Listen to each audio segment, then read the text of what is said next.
নমস্কার, আমি সৌভিক। আজকে মেষ রাশি বা মেষ লগ্নের জাতক জাতিকাদের মে 2024 কেমন যাবে সে বিষয়ে আলোচনা করব। এই মে মাসে আপনার রাশিচক্রে 13 তারিখ পর্যন্ত উচ্চস্থ রবির অবস্থান আপনাকে সৃজনশীলতা যেমন প্রদান করবে, ঠিক তেমনি 19 তারিখ পর্যন্ত শুক্রের অবস্থান আপনার অনুধাবন শক্তি এবং বিচার ক্ষমতাকে বৃদ্ধি করাবে। ঠিক তেমনি রাশি বা লগ্নের দ্বিতীয় বৃহস্পতির অবস্থান আপনার অর্থের স্থিতি মজবুত করাবে। আবার 14 তারিখে এই রবি বিশ্বরাশিতে বৃহস্পতির সাথে জীবাত্মা যোগ আপনার কর্মজীবনে প্রতিষ্ঠা পেতে আপনাকে অনেক সাহায্য করবে। আবার 19 তারিখে বৃহস্পতির সাথে শুক্রের অবস্থানের ফলে সঞ্জীবনী যোগ আপনার রোগ প্রতিরোধের ক্ষমতা যেমন বাড়াবে, ঠিক তেমনি আপনার অর্থের প্রবাহকে বৃদ্ধি করাবে। আপনি আর্থিকভাবে শক্তিশালী হবেন। আবার রাশির দ্বাদশে মঙ্গল এবং রাহুর অবস্থানের ফলে কিছু নেগেটিভ এফেক্ট আপনার রাশিফলে পড়বে। আমি সব কিছু স্টেপ বাই স্টেপ আলোচনা করব। প্রথমে আপনার স্বাস্থ্য বিষয় নিয়ে আলোচনা শুরু করি। দেখুন, স্বাস্থ্য বিষয় দেখতে গেলে সবার প্রথমে মনের অবস্থান বিচার করতে হয়। আর মন কি? মন হচ্ছে চন্দ্র। দেখুন, আপনি সব কিছু নিজের কন্ট্রোলে নিয়ে আসতে পারেন, কিন্তু নিজের মনকে আনা সহজ নয়। আবার কোনো কাজ করার আগে মনের ইচ্ছা দরকার। আত্মা মনকে বল প্রদান করে, মন আবার শরীরকে। তার মানে আত্মা, মন এবং শরীর তিনটে যখন একসাথে হয় তখন কোনো কাজ সম্পূর্ণ হয়। দেখুন, এই মাসে আপনার জন্মগত চন্দ্রের ওপর রবি এবং শুক্রের সম্পর্ক হবে। আমি মেষ রাশির কথা বলছি। রবি 13 তারিখ পর্যন্ত মেষ রাশিতে থেকে চন্দ্রের গুণাগুণকে প্রভাবিত করবে। প্রথমত এই সময় আপনি কোনো বিষয় যদি দীর্ঘদিন ধরে পরিবর্তন করতে চাইছেন বা কোনো বিষয় শিফটিং করতে চাইছেন, আপনার হবে। বা ভ্রমণ করার ইচ্ছা প্রকাশ হতে পারে আপনার বাবার সাথে কোনো বিষয় নিয়ে মতপার্থক্যও হতে পারে। আপনার যদি পুত্র সন্তান থাকে তাহলে তার কর্মের ব্যাপারে বা পড়াশোনার জন্য তার জায়গা পরিবর্তন হতে পারে। এছাড়া আপনার মনের ভেতর ইগো জন্ম নিতে পারে। কোনো বিষয় নিয়ে একটু নাকুচু ভাব বা দম্ভ আসতে পারে। আবার আপনার জন্মগত চন্দ্রের সাথে শুক্রের সম্পর্ক হবে। এর ফলে আপনার হাতে অর্থ আসবে, আবার খরচও হবে। বাড়ির মহিলাদের মধ্যে মনোমালিন্য হতে পারে। এছাড়া মেষ রাশির যারা বিবাহিত জাতিকারা এই সময় নিজের বাবার বাড়িতে ভ্রমণ করা বা বাবার সাথে সাক্ষাৎ হওয়ার সম্ভাবনা রয়েছে। তবে উচ্চস্থ রবি এবং তার সাথে শুক্র, আশা করি আপনি মানসিক দিক দিয়ে যথেষ্ট এই মাসে দৃঢ়তা প্রকাশ করবেন। আর মেষ লগ্নের ক্ষেত্রে এই মাসে আপনার লগ্নে রবি এবং শুক্রের অবস্থানের পরিপ্রেক্ষিতে আপনার মনোবল যথেষ্ট বৃদ্ধি পাবে। তার সাথে যে কোনো বিষয় নিয়ে অনুধাবন শক্তি প্রকাশ পাবে।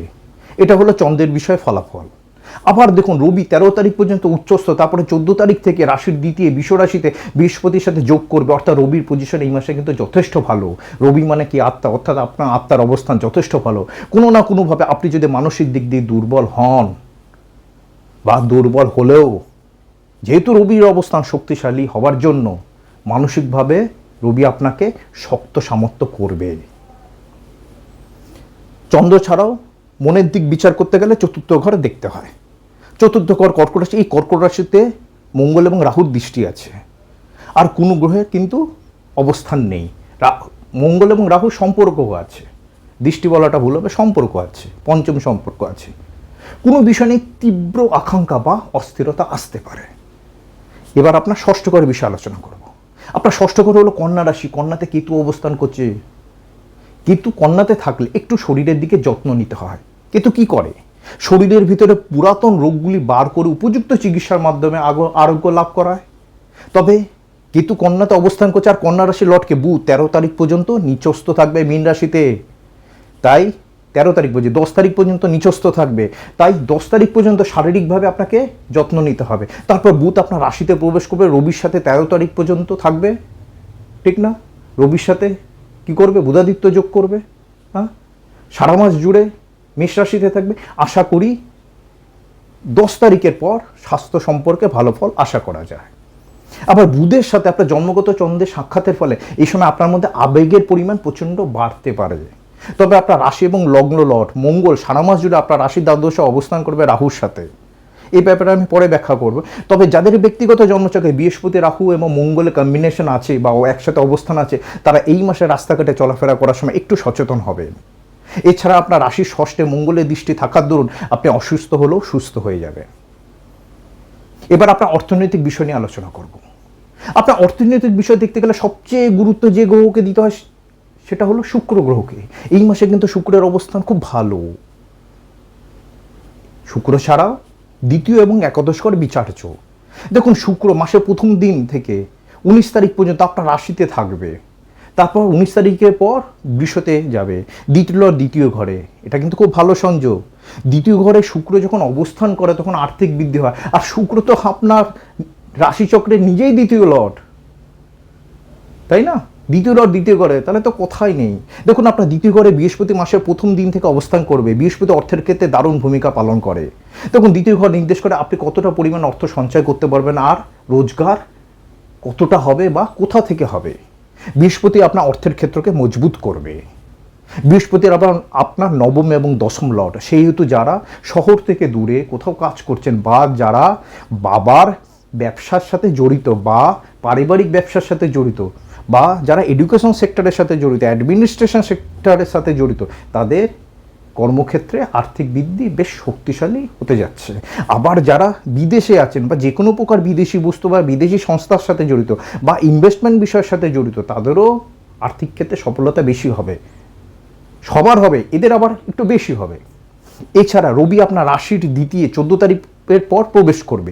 রবি এবং বৃহস্পতির সংযোগ হবে, যে বার্তার যোগ হবে, এটা কিন্তু বেশ ভালো। দেখুন রবি গ্রহের কর্মের সাথে আপনার কর্ম যদি আবার জড়িত থাকে তাহলে আরও ভালো অর্থ আসবে। রবি গ্রহ সরকার বা সরকার সম্বন্ধীয় বা আপনার বাবার কর্ম বা উচ্চ বেসরকারি প্রতিষ্ঠান বা মেডিসিন সেক্টর, ডক্টর, এসব নির্দেশ করে।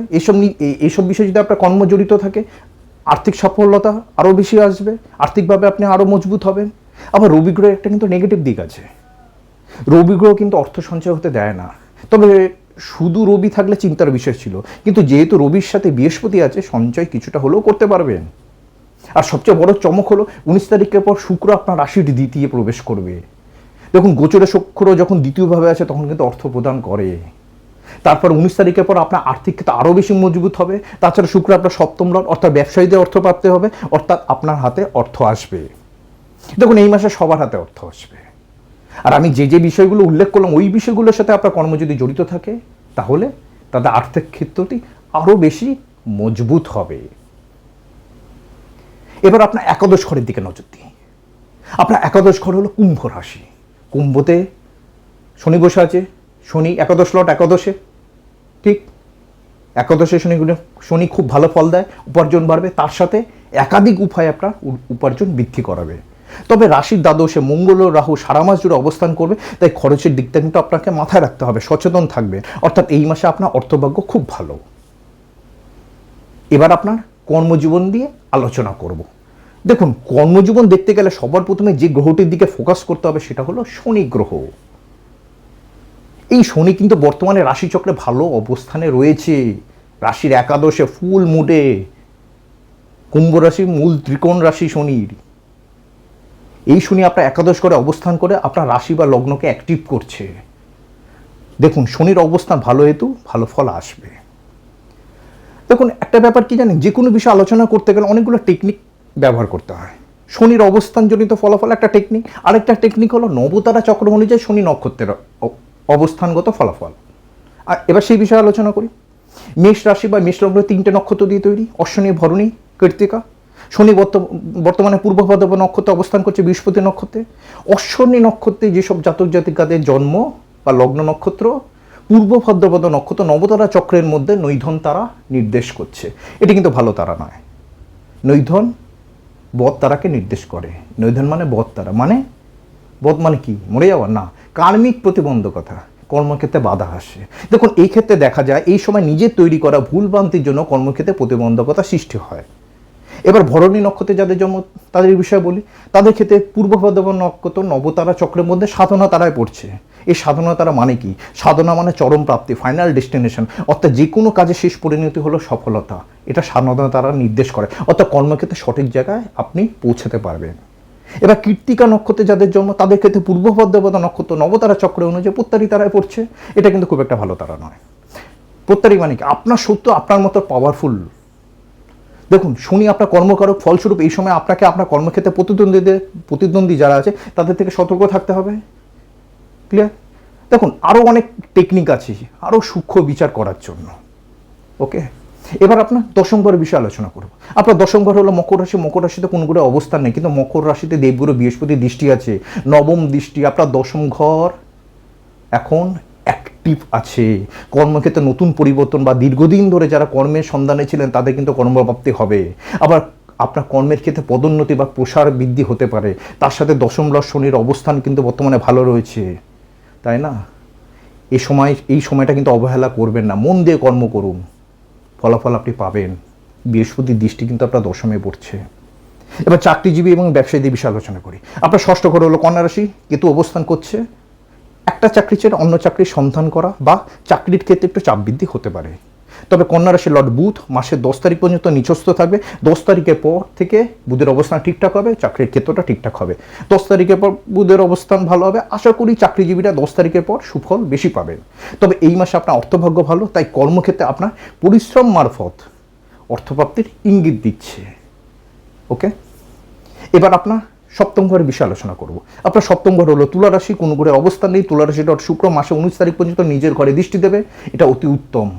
13 তারিখ পর্যন্ত রবির দৃষ্টি, আর বুধ 10 তারিখের পর দৃষ্টি দেবে তুলাতে, ঠিক না? তুলাতে তো দৃষ্টি দিচ্ছে, রবি 13 তারিখ পর্যন্ত আছে, দৃষ্টি আছে। বুধ 10 তারিখের পর দৃষ্টি দেবে, শুক্রের দৃষ্টি 19 তারিখ পর্যন্ত থাকবে। আশা করি এই মাসে তুলা রাশি বা তুলা লগ্নে জাতক জাতিকারা ব্যবসার ক্ষেত্রে অভাবনীয় প্রসার বৃদ্ধি হবে। কারণ শুক্র 19 তারিখের পর মেষ রাশিতে অবস্থান করে নিজের ঘরেই তো দৃষ্টি দিচ্ছে, তাই না? সপ্তম লগ্ন, তারপরে শুক্রের অবস্থান আলো ভালো, অর্থাৎ মেষ রাশি এবং লগ্নের জাতক জাতিকাদের কর্মজীবন ভালো আছে। তবে নবতারা চক্র অনুযায়ী যে বিষয়ে সাবধানতা নিতে বলছে একটু মেনটেন করবে। এবার দ্বাদশ ঘরে যে মঙ্গল রাহুর কম্বিনেশন আছে সেই বিষয়ে বলবো। দেখুন, দ্বাদশ ঘর আপনার মীন রাশি, আর মীন রাশি বৃহস্পতি রাশি, রাহু অবস্থান করছে। হিসাব মতো বৃহস্পতি রাহুর কম্বিনেশন তৈরি হচ্ছে, তার সাথে মঙ্গল আছে, মানে বৃহস্পতি মঙ্গল রাহুর কম্বিনেশন হচ্ছে। এই কম্বিনেশন যাদের জন্মছকে রয়েছে তাদের কিন্তু স্বাস্থ্য সম্পর্কে সচেতন হতে হবে, চোট আঘাত কিন্তু লাগতে পারে। আবার দেখুন, রাহু বিদেশে, রাহু দ্বাদশে। রাহু দ্বাদশ মানে কি? বিদেশ সংক্রান্ত বিষয় ইভেন্ট হওয়ার নির্দেশ করছে। আর যারা দীর্ঘদিন ধরে ভাবছিলেন কর্মসূত্রে বিদেশে যাবেন তাদের ইচ্ছা পূর্ণ হতে পারে, বা জন্মস্থান থেকে দূরে যাওয়া, বা অনলাইন এডুকেশন, বা ভিন্ন ধর্মের মানুষদের সাথে কথা হওয়া, বা অন্য কালচারে চলে যাওয়া, এসব নির্দেশ করছে। তবে রাহু কিন্তু দ্বাদশে এলে প্রচুর কিন্তু খরচা করায়। আর রাহুর সাথে মঙ্গল সারা মাস জুড়ে অবস্থান করবে মীন রাশিতে। এই কম্বিনেশনের নেগেটিভ এবং পজিটিভ দিক আছে। নেগেটিভ পজিটিভ আলোচনা করি এবার। হ্যাঁ, রাহু কি করে? রাহু সবসময় নন লিভিং সিগনিফিকেন্সগুলোকে বৃদ্ধি করে, উন্নত করে, আর লিভিং সিগনিফিকেন্সগুলোকে হার্ম করায়, ক্ষতি করায়। রাহুর সাথে কে? মঙ্গল। ঠিক, মঙ্গলের লিভিং সিগনিফিকেন্স হলো আমাদের শরীর, ঠিক না? তাছাড়া মঙ্গল আপনার লগ্ন এবং রাশি লট। মঙ্গল হলো রক্ত, রাহু মানে বিপদ বা ডেঞ্জার, তার মানে শরীরের যত্ন নিতে হবে। রাহু মানে কি? এক্সপেনশন, বিশাল বৃদ্ধি। মঙ্গল মানে কি? লড়াই ঝগড়া, তার মানে লড়াই ঝগড়া হতে পারে বড় ধরনের। আবার মঙ্গল মানে চোটাঘাত অ্যাক্সিডেন্ট, বড় ধরনের চোটাঘাত অ্যাক্সিডেন্ট হতে পারে। ঠিক, যদি আপনার ব্যক্তিগত জন্মছকে নেগেটিভ যোগ থাকে তাহলেই হবে, না তো তাৎক্ষণিক, অযথা ভয় পাবেন না। আবার মঙ্গল মানে মেজাজ, আপনার মেজাজ গরম হতে পারে। আবার রাহুর আরেকটা দিক কি? বিদেশ। মঙ্গল যেহেতু আপনার ভাই নির্দেশ করে, যারা বিবাহিত জাতিকারা তাদের ক্ষেত্রে স্বামী নির্দেশ করে, তার মানে আপনার ভাই বা মহিলাদের ক্ষেত্রে স্বামী বিদেশে বা বাড়ি থেকে দূরে যেতে পারে। আচ্ছা, আইনস্টাইনের নাম শুনেছেন? ওনার মঙ্গল রাহুর যোগ ছিল, এত বড় বৈজ্ঞানিক হলো কী করে? টুইটারের মালিক ইলিয়ান মার্কসের নাম শুনেছেন? এক্স হ্যান্ডেলের মালিক ইলিয়ান মার্কস, মঙ্গল রাহু এক কম্বিনেশন আছে, এত বড় শিল্পপতি হলো কী করে? দেখুন, রাহু সবসময় নন লিভিং সিগনিফিকেন্সগুলোকে বাড়িয়ে দেয়। মঙ্গলের নন লিভিং সিগনিফিকেন্স কি? ইনফরমেশন টেকনোলজি, ঠিক আছে? তাই সোশ্যাল মিডিয়ায় একজন উন্নতি করেছে ইলিয়ান মার্কস, আর অন্যজন সায়েন্টিস্ট হয়েছেন। এছাড়া মঙ্গল হলো জমি, কনস্ট্রাকশন, টেকনিক্যাল কাজ। আমি আরও বিষয়গুলো ডিসক্রিপশন বক্সে লিখে দেবো। হ্যাঁ, মঙ্গলের নন লিভিং সিগনিফিকেন্স, এই বিষয়ের সাথে যদি যুক্ত থাকেন আপনি লাভবান হবেন। একদম কর্মক্ষেত্রে যদি যুক্ত থাকেন এই বিষয়ের সাথে লাভবান হবেন, সফলতা আসবে। এটা হলো মঙ্গল রাহুর বিষয়। তবে নিজের মেজাজ কিন্তু ঠান্ডা রাখবে। এবার আপনার পারিবারিক জীবন সম্পর্কে আলোচনা করব। আপনার পারিবারিক জীবন দেখতে গেলে দ্বিতীয় এবং চতুর্থ ঘর বিচার্য। আপনার দ্বিতীয় ঘর হলো বৃষরাশিতে বৃহস্পতি অবস্থান করছে, এটা ভালো। দ্বিতীয় ঘরে বৃহস্পতি থাকলে কথাবার্তার মধ্যে মধুরতা প্রদান করে। দেখুন, পারিবারিক সম্পর্ক দেখতে গেলে দ্বিতীয় ঘর, তার কারণ হচ্ছে দ্বিতীয় ঘর নির্দেশ করে বাক্য বা কথা নির্দেশ করে, আর কুটুম্ব। আর বৃহস্পতির অবস্থানে তো আপনি কথাবার্তার দ্বারা বাড়ির সদস্যদের সাথে সদ্ভাব বজায় রাখতে পারবেন, সামাজিক ক্ষেত্রে, পারিবারিক ক্ষেত্রে, কর্মক্ষেত্র।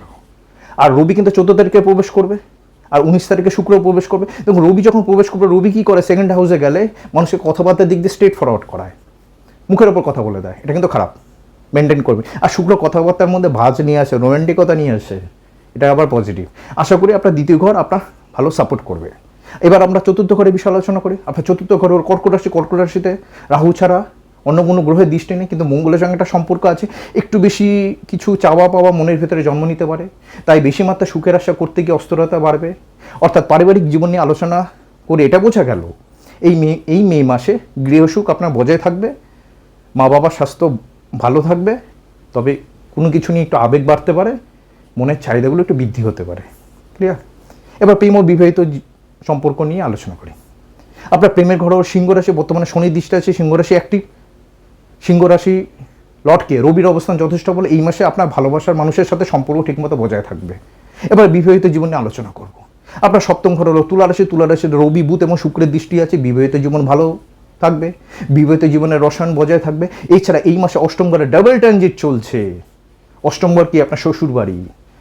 ডাবল ট্রানজিট মানে বৃহস্পতি শনির একসাথে দৃষ্টি পড়ছে, অর্থাৎ আপনার শ্বশুর বাড়ি সংক্রান্ত কোনো ইভেন্ট হবে সম্পর্কের ক্ষেত্রে। ঠিক আছে? আমি বিস্তারিত বৃহস্পতি গোচরের ফলাফল যখন আলোচনা করব তখন এই ডাবল ট্রানজিট, ট্রিপল ট্রানজিট এই বিষয়ে হোক। তবে আপনার শ্বশুর বাড়ির সঙ্গে ইভেন্টের কিছু পরিবর্তন আসতে চলছে। এবার আপনার সন্তান বিষয় নিয়ে আলোচনা করবো। আপনার সন্তান বিষয় ভালো যাবে, চিন্তা নেই, কোনো নেই, টেনশন নেই। সন্তান সম্পর্কে আপনি সুখবর পাবেন। এবার শিক্ষা বিষয় নিয়ে বলবো। দেখুন, শিক্ষা বিষয় দেখতে চতুর্থ ঘর পঞ্চম ঘর বিচার্য। চতুর্থ ঘর ক্লাস 1 থেকে গ্র্যাজুয়েশন, আর পঞ্চম ঘর হলো আপার গ্র্যাজুয়েশন। তখন চতুর্থ এবং পঞ্চম ঘরের হিসাব মতো এই মাসে শিক্ষার্থীরা ভালো ফলাফলে আশা করতে পারে। নমস্কার, ভালো থাকবেন। আপনার মূল্যবান মতামত আমাকে অবশ্যই কমেন্ট বক্সে লিখে জানাবেন।